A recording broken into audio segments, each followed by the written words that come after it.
যে সংখ্যাটা প্রায় যেটা জানা যাচ্ছে 6,61,000 মতো নাম, সেটা কিন্তু আমরা যদি গড় ধরি প্রায় 7 লক্ষ নাম আবার কিন্তু বাদ যেতে চলেছে যারা শুনানিতে অনুপস্থিত। এরপর চূড়ান্ত ভোটার তালিকায় তুমি নিশ্চয়ই জানো যে যে বেশ কিছু নির্বাচন কমিশন যে 11টি ডকুমেন্টস, যে ডকুমেন্টস এখানে তোমাকে একটু থামাবো। আমরা একটু আগে একটা জোট নিয়ে কথা বলছিলাম, কারণ ভোটের এই মুহূর্তে একেবারে দোরগোড়ায় আমরা দাঁড়িয়ে রয়েছি। সেখানে দাঁড়িয়ে জোট কি হতে চলেছে, হুমায়ুন কবিরের সঙ্গে জোট কি হতে চলেছে সেই নিয়ে আমরা কথা বলছিলাম। এই মুহূর্তে ফোনে আমাদের সঙ্গে রয়েছেন বিশ্বজিৎ বাবু, আইএসএফ এর যুগ্ম সম্পাদক। নমস্কার, আপনাকে আজ তাক বাংলায় স্বাগত। এই মুহূর্তে দাঁড়িয়ে জোট নিয়ে আপনাদের কি স্ট্যান্ড পয়েন্ট রয়েছে? নমস্কার আজ তাক বাংলার দর্শকদের।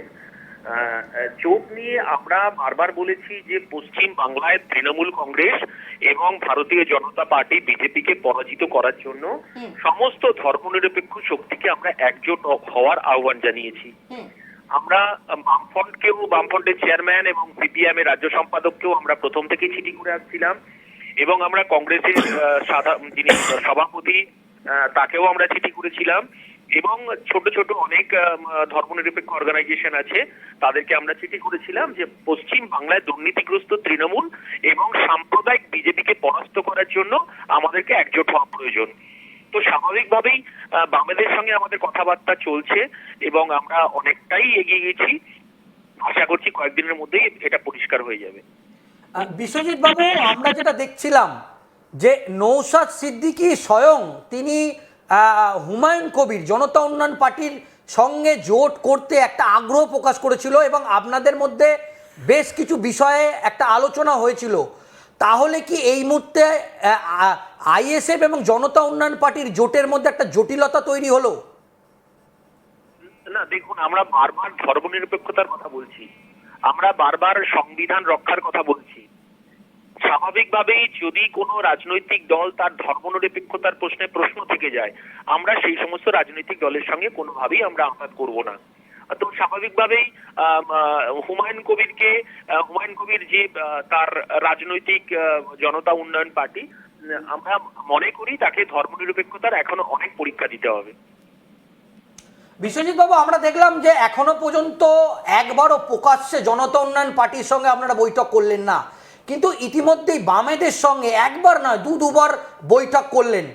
তো সেক্ষেত্রে আপনারা কি 2026-এর বিধানসভা নির্বাচনে হুমায়ুন কবিরের দল জনতা উন্নয়ন পার্টি বা হুমায়ুন কবিরকে বিশ্বাস করছেন না? তার থেকে কি আপনারা বামেদের সঙ্গে জোট করতে বেশি আগ্রহ দেখাচ্ছেন? না, স্বাভাবিক, বামেদের তো ধর্মনিরপেক্ষতার কোনো প্রশ্নই ওঠে না, ধর্মনিরপেক্ষতার বিরোধী কোনো প্রশ্নই ওঠে না। আমরা বামফ্রন্টের চেয়ারম্যানকেও বলেছি যে ধর্মনিরপেক্ষতার প্রশ্নে যদি কোনো রাজনৈতিক দলের প্রশ্ন চিহ্ন থাকে সেই সমস্ত দলের সঙ্গে আমরা আঘাত করবো না। এটা পরিষ্কার বামফ্রন্টের চেয়ারম্যানকে এবং সিপিএম এর রাজ্য সম্পাদককে আমরা পরিষ্কারভাবে জানিয়ে দিয়েছি।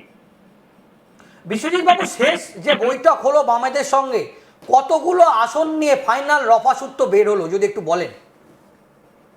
দেখুন, আমরা অনেকটা রাস্তা এগিয়ে গেছি এবং বিজেপি এবং তৃণমূলের বিরুদ্ধে লড়াই করার ক্ষেত্রে কয়েকটা আসনে আমাদের একটু মানে কে কোথায় লড়লে শক্তিশালী ফাইটটা দেয়া যাবে সেটা নিয়ে একটু আলোচনা বাকি আছে। স্বাভাবিকভাবেই আমরা গত বছর 2021-এ যা লড়েছিলাম তার থেকে স্বাভাবিকভাবেই অনেক বেশি আসনে আমরা লড়বো, এবং যেহেতু সংখ্যাটা আলোচনার মধ্যে আছে সেই জন্য পরিষ্কারভাবে বলতে পারছি না। আশা করছি আমরা কিছুদিনের মধ্যেই কতটা সিটে লড়তে পারছি সেটা জানিয়ে দেবো। বেশ, অসংখ্য ধন্যবাদ বিশ্বজিৎ বাবু আপনাকে। এই মুহূর্তে আমাদের সঙ্গে ফোনে ছিলেন বিশ্বজিৎ মাইতি, আইএসএফ এর তিনি সাধারণ সম্পাদক। তিনি যেমনটা বললেন, জোট নিয়ে কিন্তু একটা আলোচনা চলছে। তার মানে বলা যেতে পারে যে বঙ্গ রাজনীতিতে এই মুহূর্তে জোটের কি সমীকরণ হবে তার চূড়ান্ত সিদ্ধান্ত কিন্তু এখনই হয়ে যায়নি। যেমনটা আমি সুজয় তোমার সাথে কথা বলছিলাম যে ভোট যেহেতু সামনে, তাই ভোটার তালিকাটা বিশেষভাবে গুরুত্বপূর্ণ, কারণ মানুষ তো ভোট দেবে, তবে কোনো রাজনৈতিক দল মসনদে বসবে সেটা ঠিক হবে। সেখানে দাঁড়িয়ে ভোটার তালিকা থেকে যাই তুমি বললে প্রায় 7 লক্ষ মানুষের নাম বাদ যেতে পারে। সেক্ষেত্রে দাঁড়িয়ে সেই মানুষগুলো এর পরে পদক্ষেপ কি হতে পারে যাতে তারা তাদের নিজেদের নামটা ভোটার তালিকায় রাখতে পারে? দেখো, সিও মনোজ আগরওয়াল তিনি একটা প্রেস ব্রিফিংয়ে স্পষ্ট বলেছেন যাদের এই চূড়ান্ত ভোটার তালিকা যেটা 28 তারিখ প্রকাশিত হবে, যাদের নাম থাকবে না তাদের কিন্তু কোনো চিন্তার বিষয় থাকছে না। পরবর্তীকালে চূড়ান্ত ভোটার তালিকা প্রকাশিত হবার পরও সুচেতা, তারা কিন্তু যাদের নাম থাকবে না তারা কিন্তু নমিনেশন, মানে যখন যে এলাকায় নমিনেশন যতক্ষণ না পর্যন্ত হচ্ছে সেই ব্যক্তি ফের সরাসরি সিওর কাছে যেরকম আবেদন করতে পারবেন, যে যার জেলায় যে জেলা শাসক আছে, মানে ইআরও আছে বা ডিস্ট্রিক্ট ইলেকশন অফিসার আছে, বিশেষ করে ডিএমরা, তারা কিন্তু নতুন করে ভোটার তালিকায় নাম তুলতে পারবে। কিন্তু এখান থেকে একটা প্রশ্ন, আমরা জানি যে এবারে বিধানসভা নির্বাচন 5 জায়গায় রয়েছে, পশ্চিমবঙ্গ সহ আরও 4 জায়গায় রয়েছে বিধানসভা নির্বাচন। সেখানে দাঁড়িয়ে পশ্চিমবঙ্গে বলা হচ্ছে 2 থেকে 3 দফার মধ্যে নির্বাচন হবে। চূড়ান্ত ডেট এখনো ঘোষণা হয়নি, তবে সেটাও হতে কিন্তু খুব একটা বেশি দিন নেই। সেক্ষেত্রে দাঁড়িয়ে সময় তো হাতে নেই, এইটুকু সময়ের মধ্যে কি গোটা কাজটা করা সম্পন্ন করা পুরো মানে পসিবল হবে?